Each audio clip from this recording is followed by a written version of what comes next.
All right, I'm in the field here. I'm picking strawberries. Yeah. And having a good time. Anyway, I'm going to tell you a story now. It's not a ghost story this time, but it's a story about when I worked for the auctioneer. Um, it is. And anyway, I'll tell you this story. We went to a job in Kingston one time, the city of Kingston, which is about 50 miles south of here. So anyway, we get up there and see, part of my job when I worked for the auctioneer was to part of my job when I worked for the auctioneer was to find the money, which is the valuable stuff, and get it off the property as quickly as possible, because we never knew who had access. And so you don't know how many keys there are floating around, how many people there are who might, oh, I got a mosquito in my ear. There we go. Had a strawberry in one hand and a mosquito in my ear and the phone in the other. Anyway, so here we were. We had this job in Kingston. Now, on this property, there was a house, and there was the yard, and there were a bunch of sheds, this old kind of rickety, fallen down wooden sheds in the backyard that were full of stuff. And on the ground outside, too, the ground outside was just covered in stuff. So, anyway, the ground outside was covered in stuff, too. I was told that my job was to, I was told when I got there, I was told, go into the sheds, and my boss told me, he said, pull the money out of the sheds.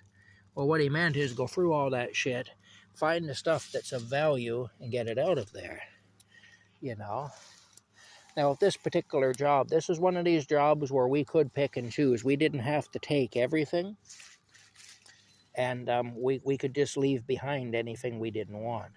But even with a job where we had to take everything, I would still go, because I was good at knowing what had value. I'm no good at selling, but I'm good at knowing what will sell and what will bring money. And I know about antiques. I have quite a bit of knowledge about antiques and whatnot.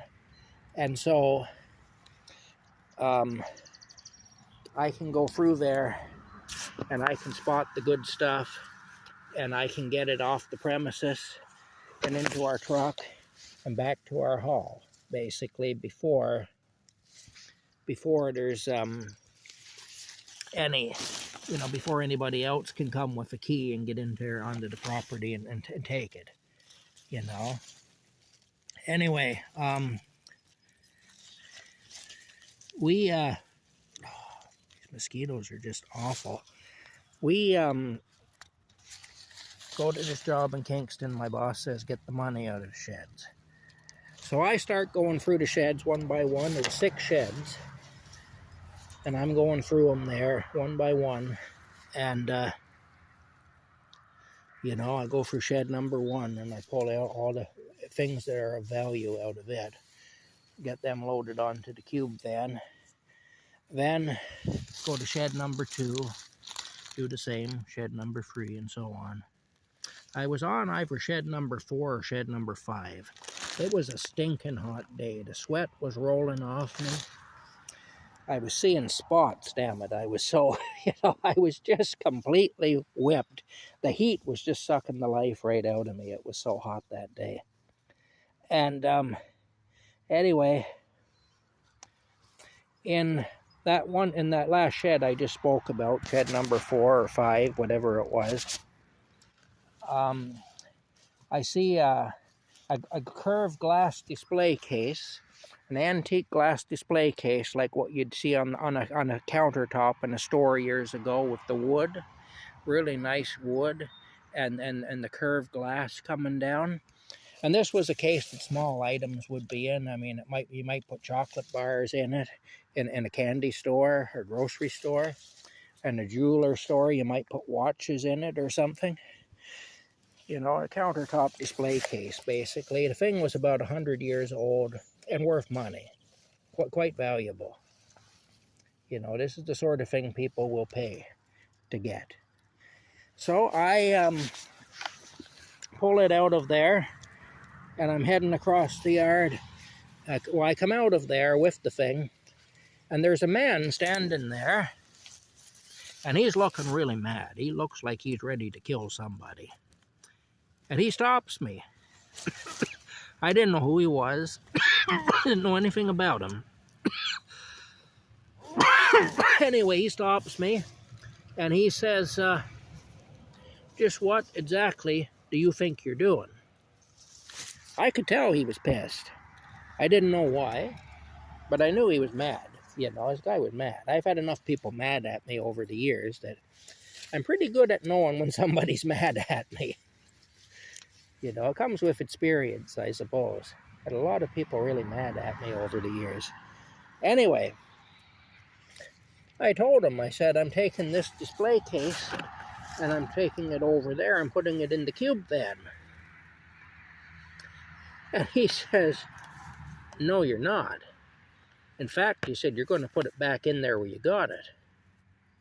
Because he said, you're a thief and you're stealing from me.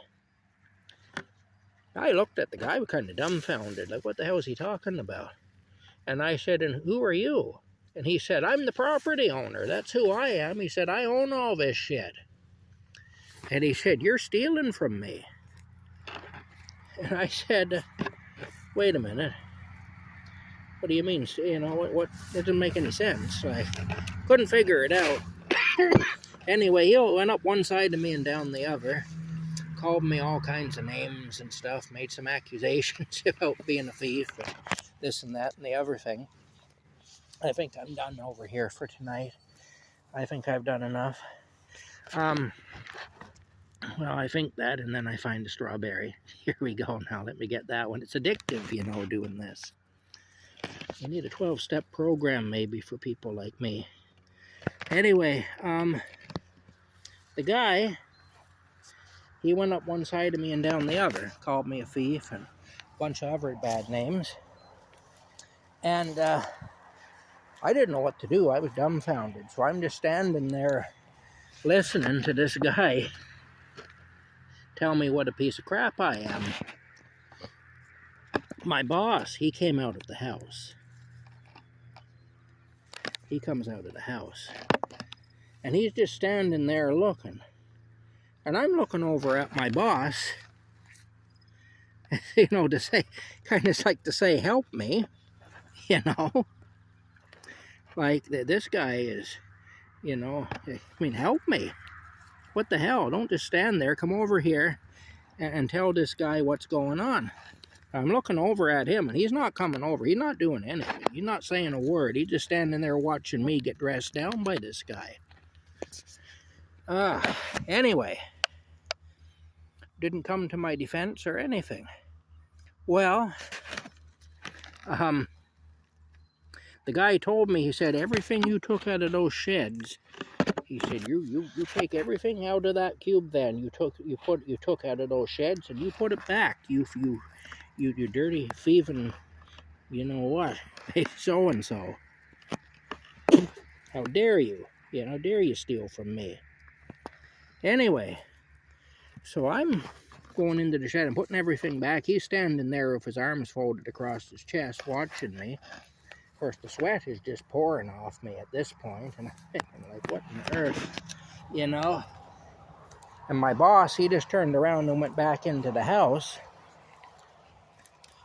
Well, turns out what had happened was my boss had bought the contents of the house, and he had bought everything that was on the ground outside the house. There were a lot of hubcaps and just odds and ends laying around on the ground outside the house in the yard. But he hadn't bought the contents of the sheds, you see. He didn't own the stuff in the sheds.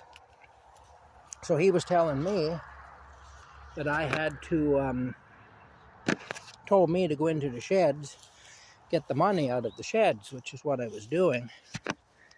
And,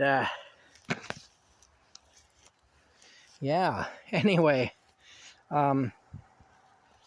it was bad. Anyway, I'll tell you, it was really bad. And there was a guy I was working with.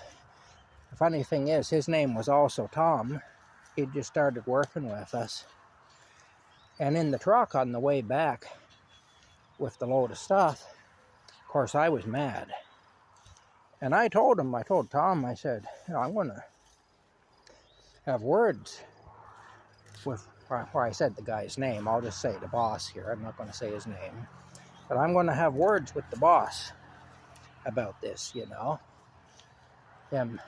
He had me stealing for him, you know.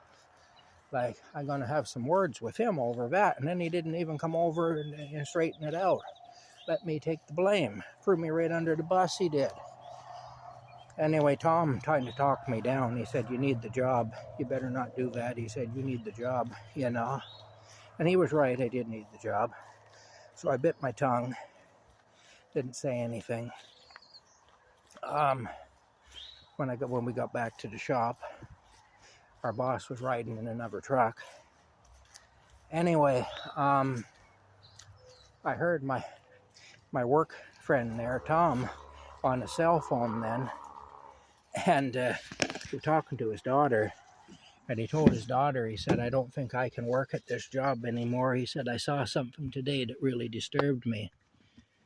And I never saw him again after that. That was his last day. Didn't work anymore after that there. But anyway, he left. I guess he didn't need the job as bad as I did, so he left anyway to do something else, I suppose. But that's the story anyway. So basically, my boss had me stealing for him. I didn't know it when I was doing it, but that's what was happening. Yeah. And it made me wonder then. I was always wondering anytime I was on any job, you know, are we really supposed to be taking this stuff? You know, it did make me wonder. Anyway, let's go back and see Rocky. But yeah, that's just an example anyway of things that happen, you know. And oh, I was mad, I'll tell you. I was so mad at my boss for that. But yeah, just one of many dirty tricks, that's all. We're living in a world where people play dirty tricks on each other a lot, it seems. I talked to somebody who knows the man across the road, who was doing all the yelling yesterday, and it's been confirmed that this individual is quite unstable anyway, and also has an alcohol problem. So yeah, it's too bad. Sad, you know, the state that people be in. Anyway, I'm just hanging out with my cat, picking berries. Hi, Rocky. Are you ready to go in? Hey, you. You're a wonderful little fella. Okay, there you go, sweetheart. There you go. You go ahead in. Hurry up, my friend. I know you're crippled up a bit there, so I'll give you a little bit more patience, but we don't want the bugs getting in. There you go. Okay. He's not happy with that bandage at all. He's like, you... What on earth, man? Anyway, yeah. So, anyway, that's just a story. Something that happened when I was working for the auctioneer, anyway. Back a few years back now. It's actually quite a nice night. It'll be a good night for sleeping. It will be. I'm happy to say. Rocky's using the facilities. That's why he was so anxious to come in. Rocky won't pee or poop outside. He won't. That's uncivilized, and he won't do it. You know, quite the cat. He's quite the cat. He's a gentleman, he is. Anyway, you're using the litter box right now. But yeah, I gotta come back out again because I gotta grab up a blanket there from in case it rains or whatever. I don't want the blanket getting wet. That's the blanket for Rocky's. That's the blanket for Rocky's. Yeah, see? In there. That's the blanket for the thing here. We just pull that right up there like that. Okay. Anyway, we'll bring this inside. But yeah, anyway, Rocky's quite a cat anyway. He was really good at the vets today. He was really good. He's really a very kind and gentle creature, you know. He is. Hi, Rocky. Okay, I'll put this up here. I will for now. Oh, so I did give him a licky treat because he was so kind and gentle at the vet. Hey, you. Hi, beauty. Hello. Hey, you. Oh, my goodness, Rocky. It was a tough day, wasn't it? Rocky got a needle, and he had his wound all scraped out and irrigated with salt water, and he had a bandage put on it, and he had to ride in a car, and none of that is stuff that Rocky likes. He handled himself pretty well, though, I think. He did. I'm always impressed with Rocky. You know, definitely am. Anyway, that's it for now. I'll see you later.